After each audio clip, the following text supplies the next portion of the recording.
Welcome back to Open Studio. How was your Wednesday going? Good? As promised, because you didn't get enough last time. There's more cutting. More cutting. Lots of cutting. So we were talking last week about, paintbrush, how it's not a paintbrush painting or an airbrush painting or whatever. If you do go by that, the tool type of thing, like that determines, then this would be a knife painting, a knife blade painting. Because, easily use the knife as much as I use the paintbrush. More than the airbrush for sure. So, yeah. Oops, you can't see it. Here we go. Yeah, you guys are really close. Really close. But that's good. We like really close. Okay, so the as we're starting to get more in the distance here and the buildings get smaller and smaller, I'm really just looking to pick up the big markers. So the big, the darkest areas. Where down, near the bottom here where it's closest to us, I can make out a lot of details. I can see windows and all that fun stuff. Up in here you can't. It's just basically little, almost like a pattern. So what I'm going to do is I'm just going to kind of pick, same thing. Instead of trying to figure out what I'm actually looking at, I'm just going to just ignore it and take whatever dark areas I can get. Important things like I can just barely see there's a road kind of coming out here and it ends up kind of merging with a building here. So that, again, that little road is great because it's going to give me that little landmark that will help me to kind of put everything else in. There is this road, continues up right here. The other thing I find too is the resolution of my vision gets better as I'm working on these things. So when I first look at it, I'm like, oh my God, it's a crazy mess. It's like, oh, just a jumbled bunch of stuff. The more I cut, the more I end up seeing. It's a really cool phenomenon. I wish I could describe it better than that, but that's really what it is. So even now, when I look back down in this section down here, I can see more stuff I could cut out. I'm not going to. Well, yes, I am. I lied. But you know what I mean? I missed, not missed, but I didn't think that this little top of this building was important when I was going through the first pass. But now that I'm starting to kind of really get into this, I'm like, oh yeah, I can grab that and I can grab that. We're going to use everything on this. We're going to use a flip technique. We're going to use... the only thing I'm not going to use is adhesive stencils. I don't need any adhesive stencils on this. But I could, if it was... if it had a great, a great blue sky, a clear day, and I had a really, definite horizon line, I could get away with using a adhesive stencil on that, but we don't need that for this one. Especially up near the horizon, because a lot of it is gone because of the clouds, which again, it's really cool. I've never done one of these cityscapes with a bunch of, obscuring clouds. They've always been just kind of in the sky, that's not really in the way. But this, when I saw it, I'm like, yeah, it's going to be great. Not only is the bottom more complex, but the top is less complex than anything I've done. You basically wipe out the whole horizon with the clouds and the fog and everything, and I think that's great. I think it's really cool.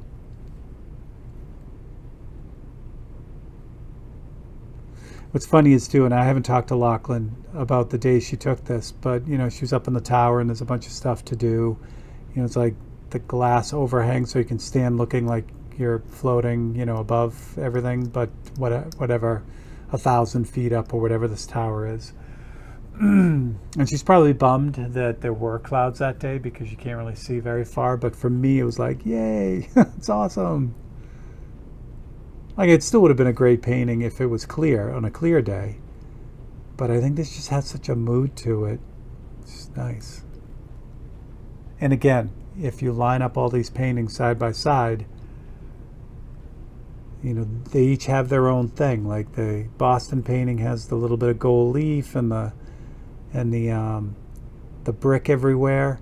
The New York painting had the sunset and the sun coming off all the buildings and everything. And Cincinnati was just, it was more of an aerial shot, and you had the stadiums there, and it was, you get the big river going through it.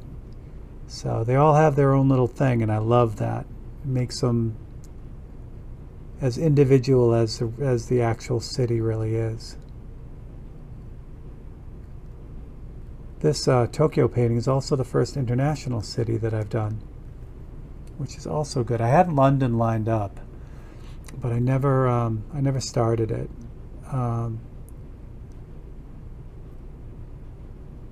I have a photograph of London from a photographer, and I tried to reach out to that photographer, but couldn't get a hold of them. So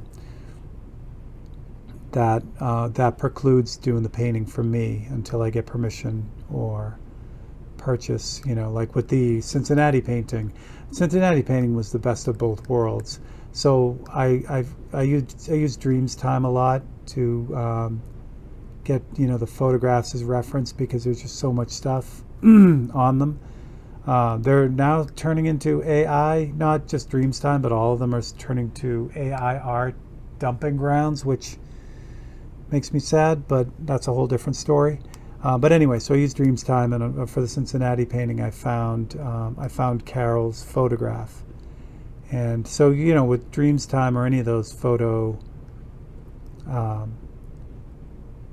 sites, you either buy a subscription, or some of them you can buy just like like a few of an image at a time, or that kind of thing. And then you have the right to use it. That's how it works. You pay for the photograph, and then you can use it for your advertising or whatever. And I use it for artwork.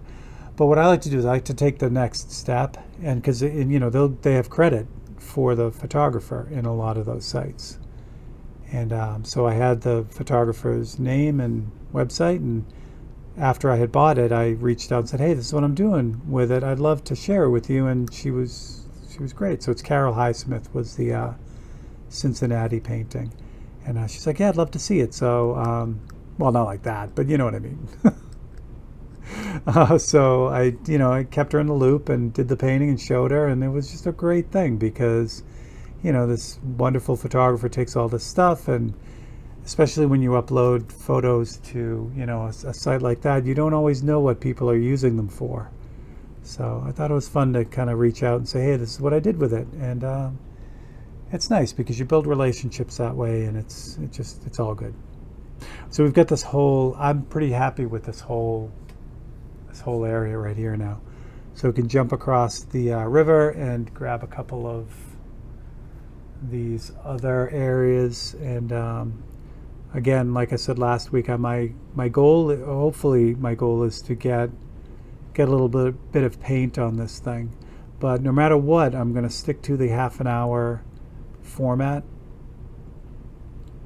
With everything else that's going on my channel, with the long format live feeds and the shorter time lapses and the really short reels, I want that thing that's right in the middle, that 30-minute mark. And Open Studio has been perfect for that. So I really, really want to keep to that.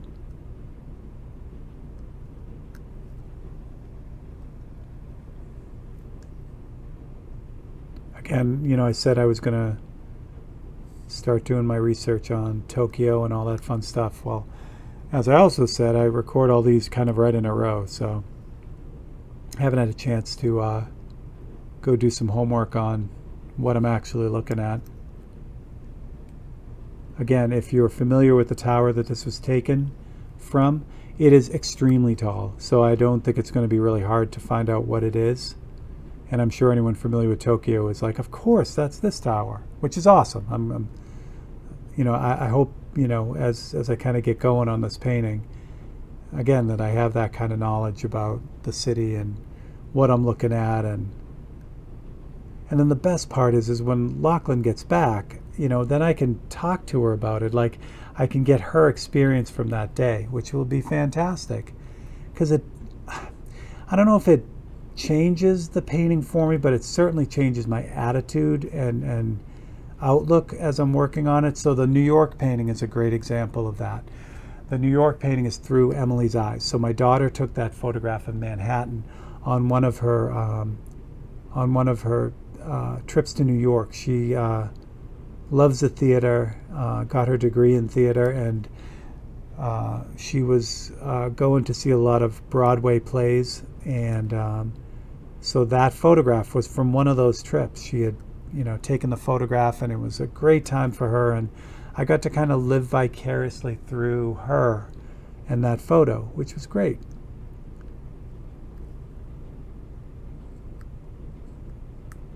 So it'll be the same thing with this one, once Lachlan gets back and we can talk about the trip and all the cool things that she ended up doing and the people she met and that whole experience. It'll change this painting for me, and I love that, because it's not just some random painting of I want to do Tokyo.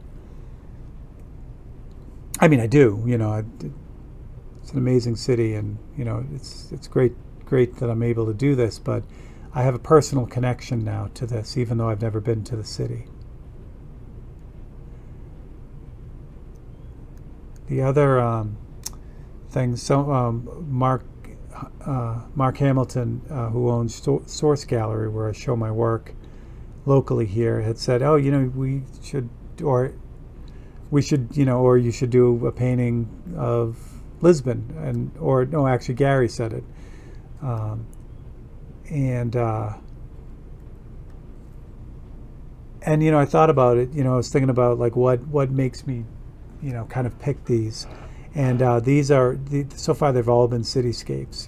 Bigger cities, and it is really the breadth, the depth of the detail in this. Where if I do a smaller town, it would have to be from like up high, so there would be a lot of stuff going on to kind of fit in with the series, and that just doesn't make a whole bunch of sense for me.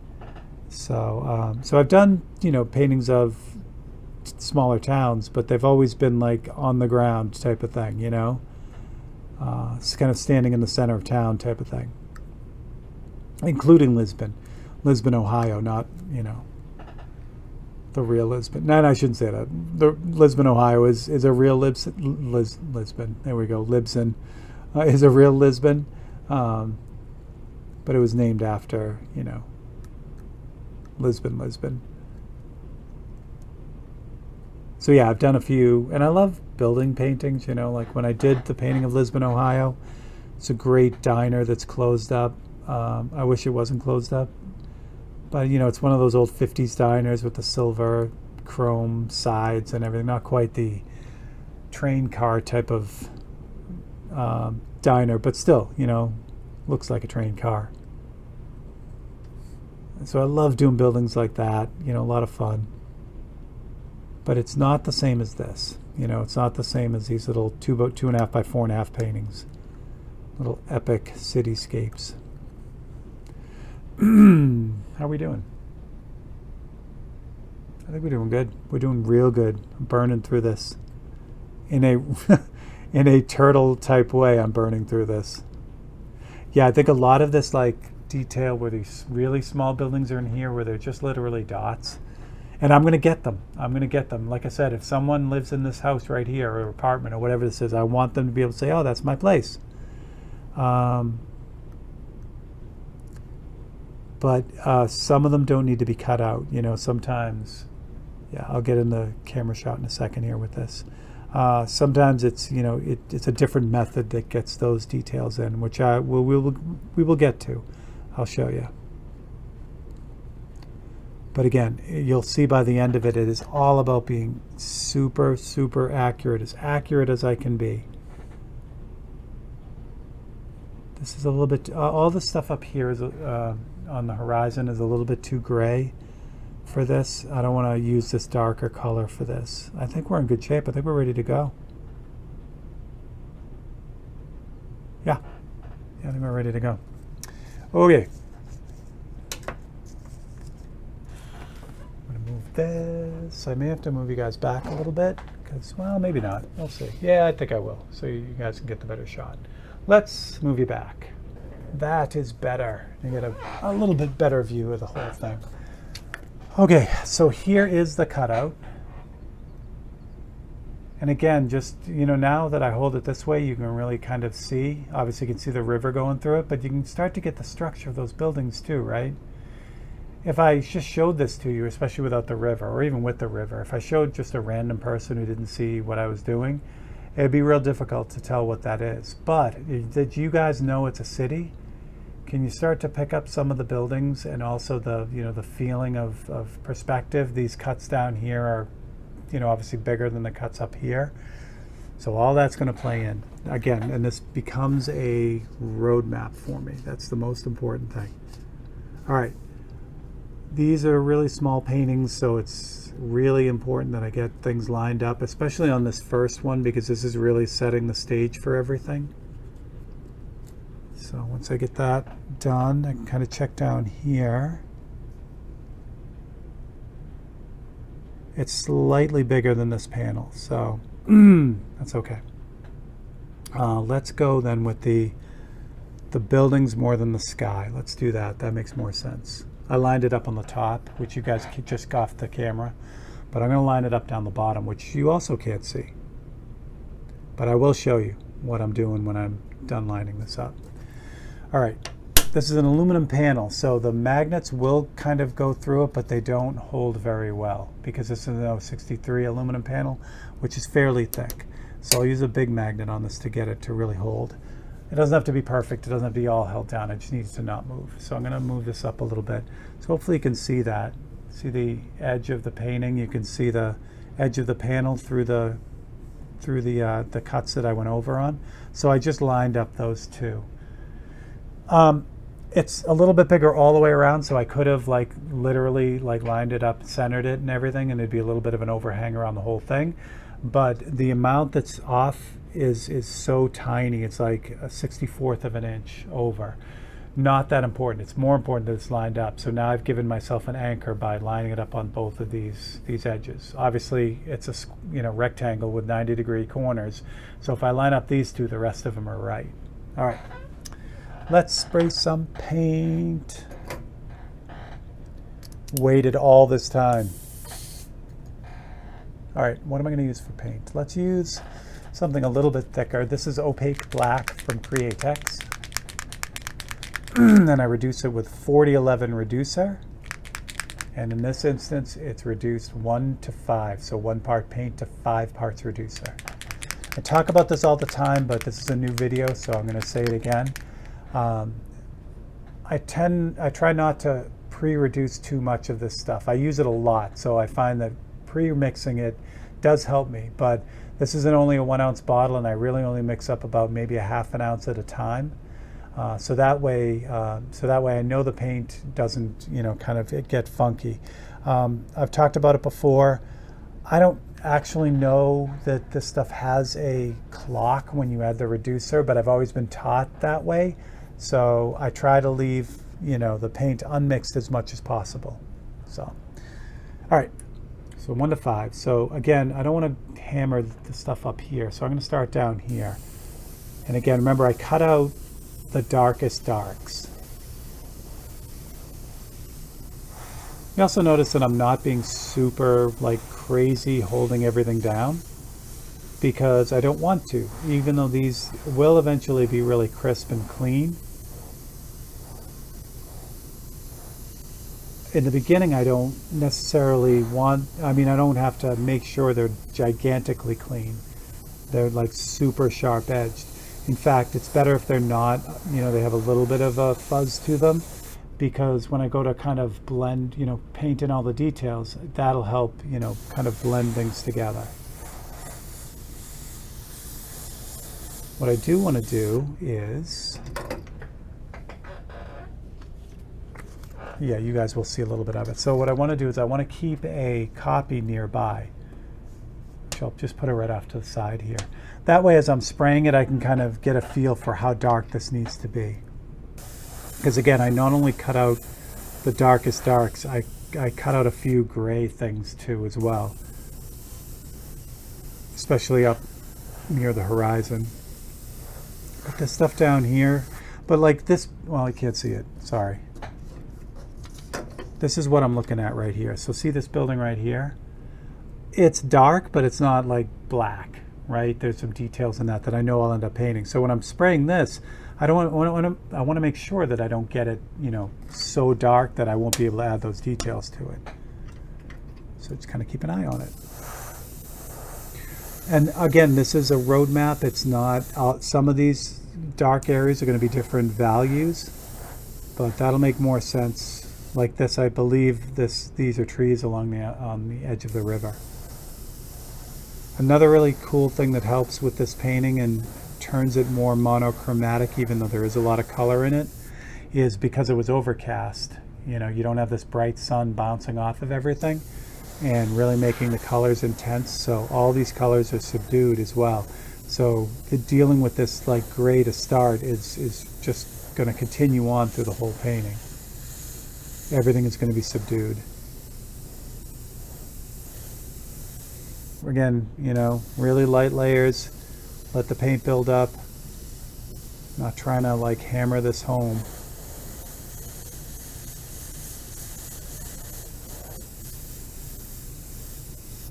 It's going to be lovely. All right, and I got to start thinking about the frame for this, because for this I want a Japanese hardwood. So I started looking at some species of Japanese hardwood. The obvious one is Japanese oak, but I don't know if I want to use oak, because Japanese oak, while beautiful, has a lot of similarities to white oak, you know, like the regular species of oak. So I want something a little bit more exotic from Japan. So I've got a bead on a few different species of wood for the frame of this, and I have a little bit of time to get it, but that's going to happen too. All right, so now I get to pull it off and see what we got. There we go.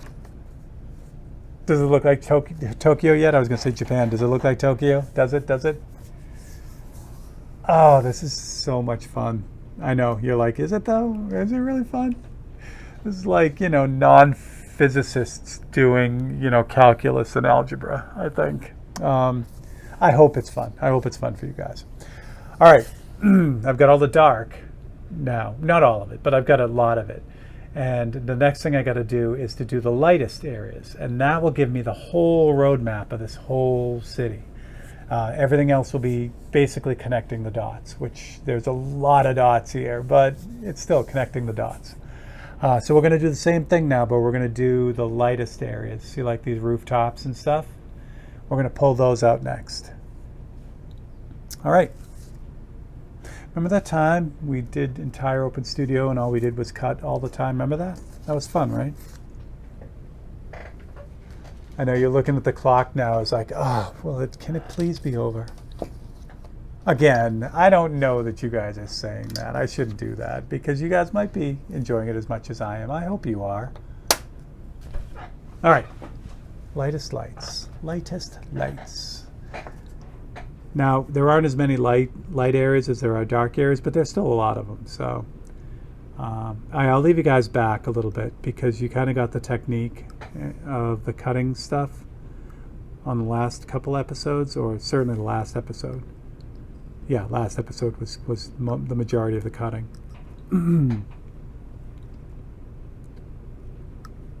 But what's neat is when I'm done with this, when I actually spray this, well, obviously we're not going to get all these things cut out for this episode, but you know, I'm hopeful that I should be able to get, you know, all these cut out and sprayed for the next episode.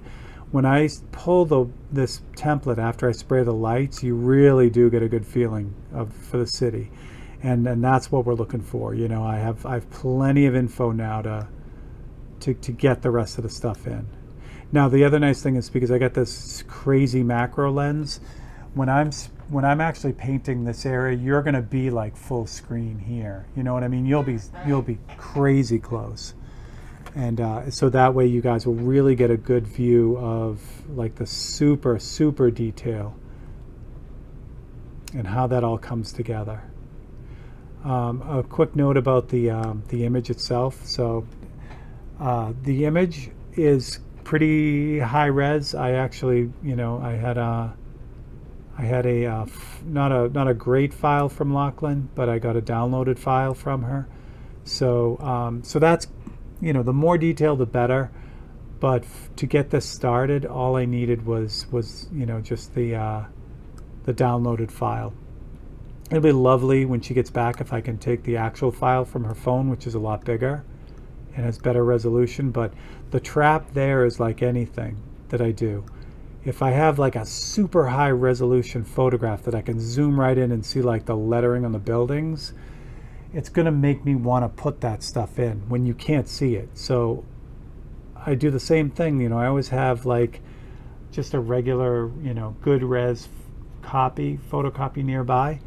And then that's what I use in addition to the crazy zoom in photo, so that I can use this as a basis so that I get the actual feel for it. But if I have a question about something, if I see something in the photo that I really want to kind of not elaborate or maybe just strengthen, I guess is a good word, I can go to the super high-res photo, zoom way in, and really get the story on that. Like, what am I looking at? What is this thing? And then that'll help me kind of interpret the lower res, smaller photo. And you'll see that. It'll make more sense as I get going on it.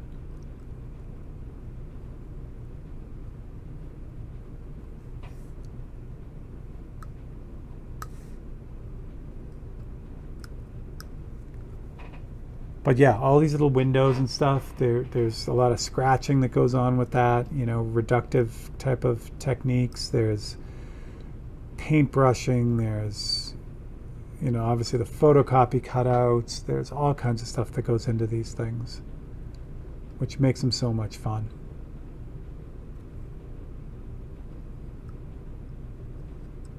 For me, anyway.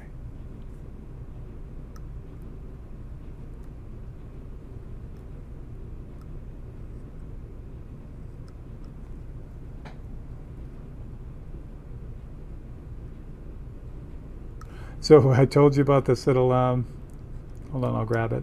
Oops.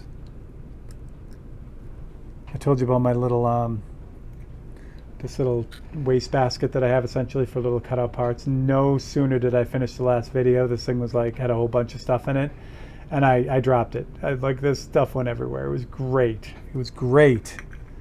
And by great, I mean it was terrible.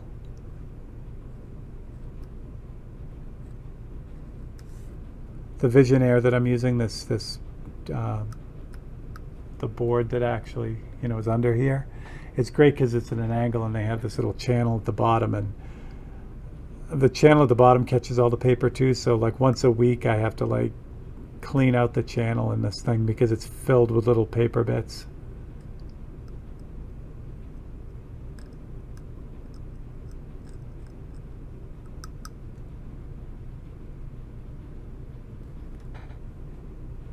Do I want to? Yeah, I do.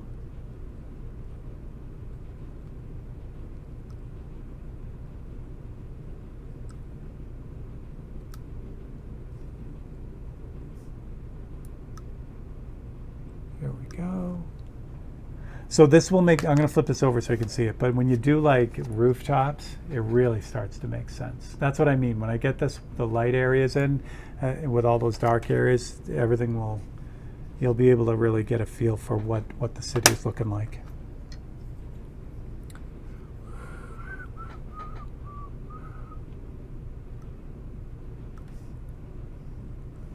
And they're all the same. I did the Manhattan painting the same way. I did the Boston painting the same way. Actually, let me, while I'm cutting, I'm going to put up a photograph or picture of the Boston painting halfway done. So here's what it looked like.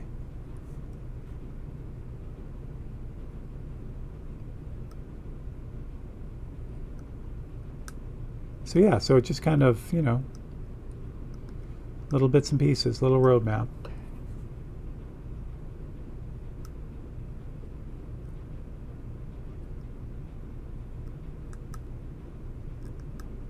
And I'll say this again. because it's important.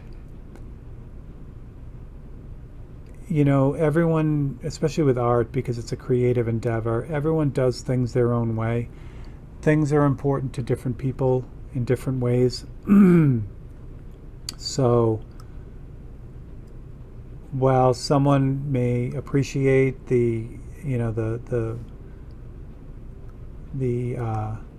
kind of neurotic detail that I'm looking to put into this thing, meaning, you know, all the buildings really need to be there where they really are.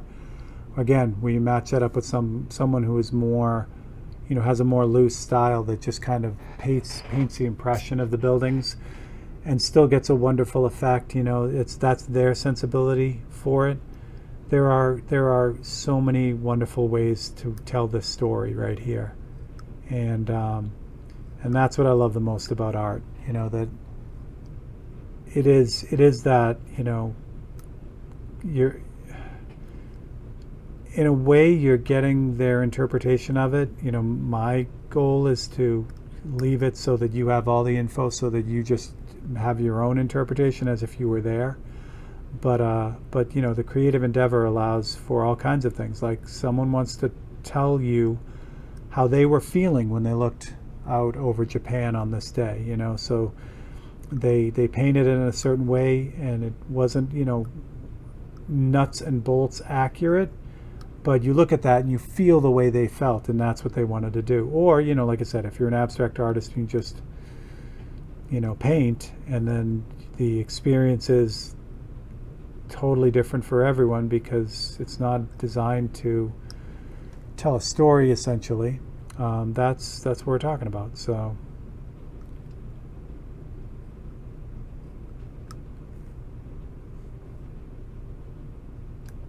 cutting the light areas is easier. They're just easier to see, you know. It's like there's not a whole lot of gray area there. Get it?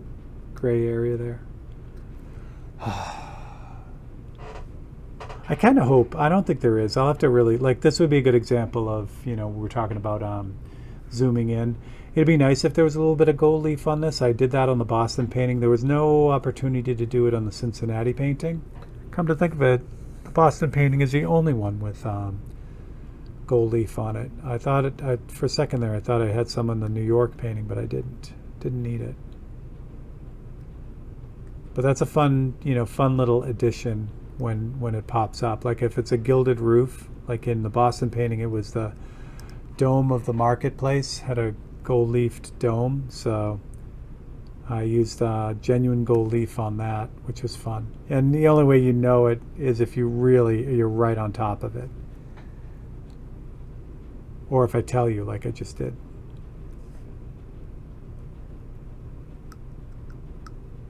So many white bits.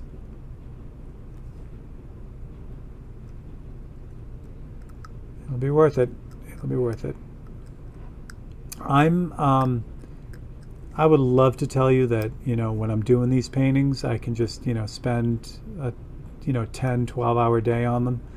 I can't, because there's just, sometimes, you know, you need to break things up. It gets too repetitive. You know, I just need to take a break from doing the same thing over and over again.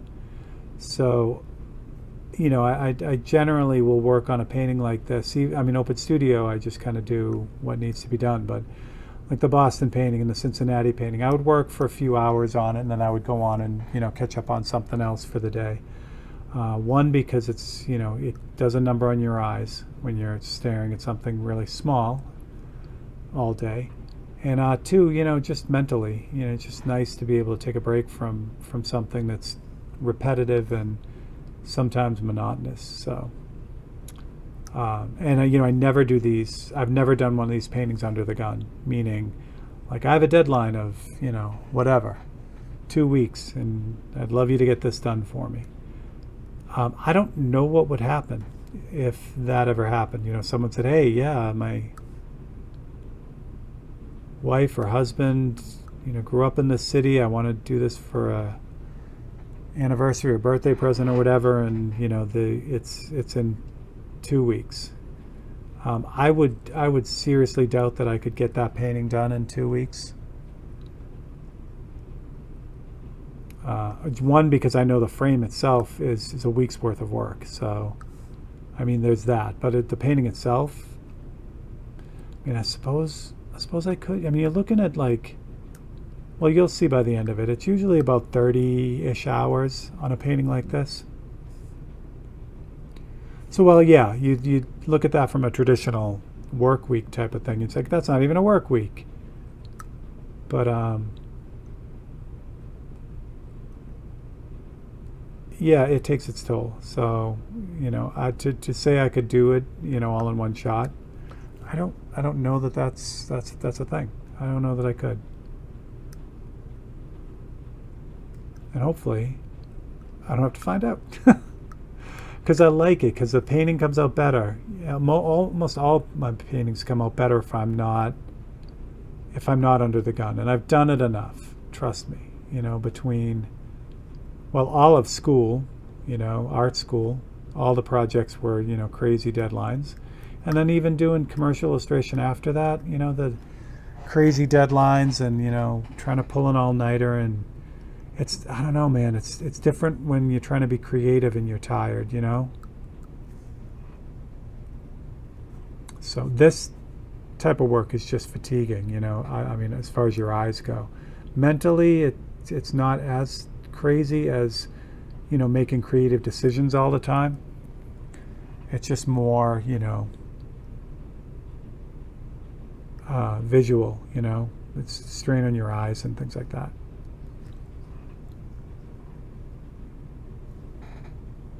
And you know what? Here's what we did, because I'm having so much fun cutting.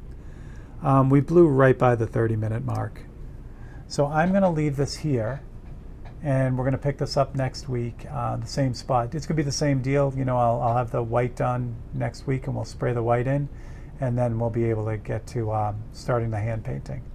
All right, so again, sorry about that. Went a little bit long, but that's fine. Thank you so much for your support here, for hitting that like and subscribe button, for doing what these lovely people have done and become a member here. You guys are the best. All right, so for Steve Leahy and Open Studio and the Tokyo Painting, I will catch you guys next time. Thanks a lot.